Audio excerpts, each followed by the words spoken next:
Hello there, welcome to What the Flick. I am Christy. This is my good friend Tara McNamara, who's a longtime film critic, and you can find her in a million places. One of them is at 0 Word Review on Instagram. She reviews things with her face.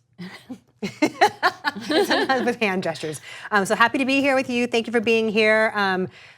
This is a bizarre little movie we're going to talk about. This is a documentary called The Devil and Father Amorth, and this is from William Friedkin, who of course made a million movies, but memorably made The Exorcist, one of the scariest movies ever made. I still get insanely frightened at the very idea of The Exorcist. So he revisits this.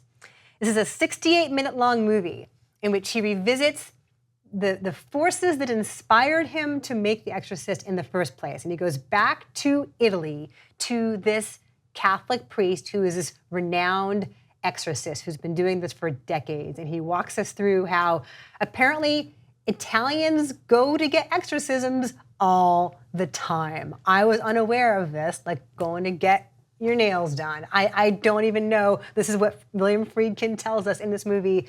And he has his camera there as Father Amorth tries to give this woman her 9th exorcism. Let's see how it goes. Take a look. If we don't understand it, that doesn't mean it doesn't exist. There's a dimension to this world that is strange and beyond our capacity to control. Can I know how to treat it?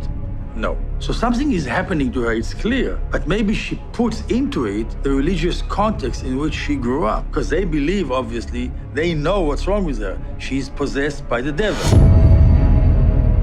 I think that's a very dangerous thing. Getting in close quarters with the devil. People like Father Amorth maybe can do that. I would never dare to do it. I am just not sure what this is supposed to be. I'm really not, because it's so cheesy and so forced and so stiff and so seemingly not from a filmmaker who's been around for a really, really long time. I agree. I agree. It's so weird. The documentary, the quality of the documentary is very rudimentary. Yeah. In fact, I've always thought the idea of making a documentary just seems like mind-boggling. And then I thought this is actually a good template for how to do a basic documentary. Mm-hmm. You know, you just kind of start with some stand-ups and the premise, and then you go to the incident, and then you follow up with some interviews. Yes? No? Okay, you decide. And that was basically the format. But that said, it was fascinating. Was it? I was fascinated. Mm-hmm. But do you believe in this? Here's a question. There's a fundamental question we've got to get to. Do you believe that people can be possessed?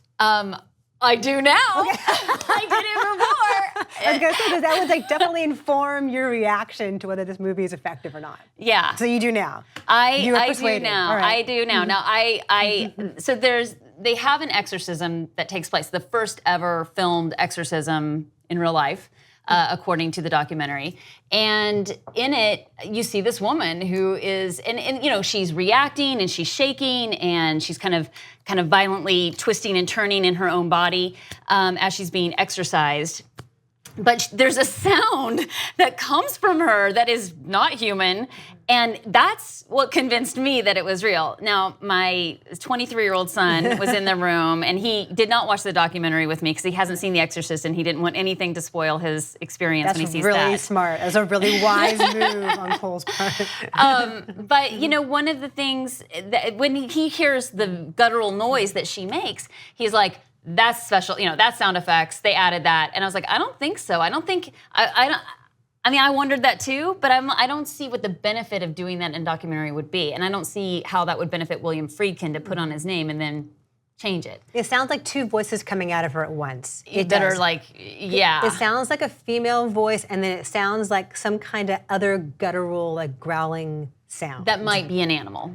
Yeah. Yeah, it might be an animal. And so those scenes are kind of riveting, and he will hold the shot for a long time. You know, he's not cutting away. It's not a lot of like tricky like you know, cuts to make it more dramatic. Like he'll hold that shot. It's a really unassuming room, and it's funny compared to so many horror movies that are about possession, right? Yeah. And about exorcisms, and it's always in like a dark room with a bunch of candles, and it's like lighted really dramatically. Here, it could be like in this room. It could be like it's the most unassuming chair in the office, in the priest's office at this Catholic church. Yeah. It could be just in any room, anywhere.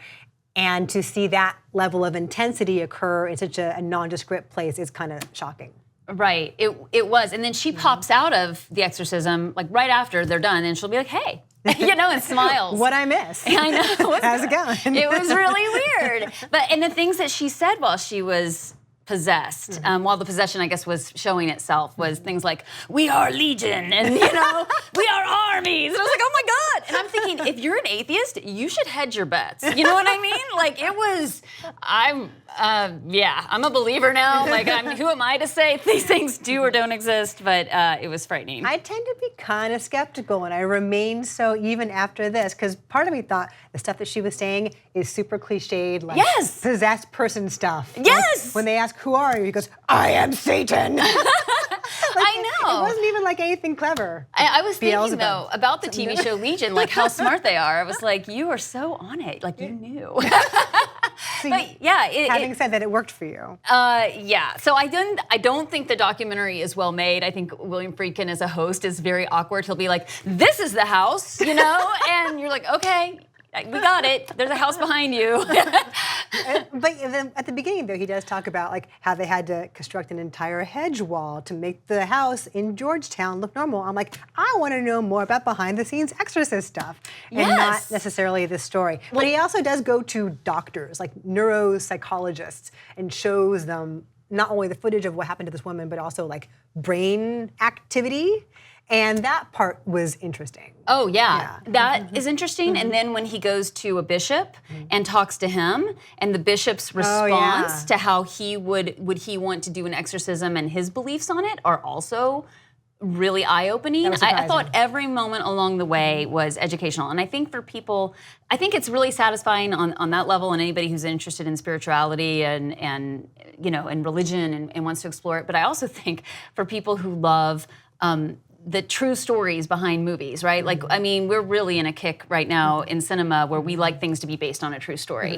And for this to kind of, it gets into the roots a little bit of The Exorcist and where that story came from, and then kind of goes from there. But what's going on in Italy? That's what I want to know. There's a lot of exorcisms in Italy. I'm not sure if I want to go there. And then they said sometimes the demon will like leap into someone else's body nearby when they exorcise it, and I was like, well, then I wouldn't. Why? I wouldn't want to be there. Her whole family is crammed into this like little bitty priest's office, and a couple people are like holding her down. Yeah, you're right. I would not want to be anywhere near that. Yeah, and the big question for me, which the priest asks, but doesn't get answered, is how is one selected to be possessed? I would like to make sure I do not engage in any such activities.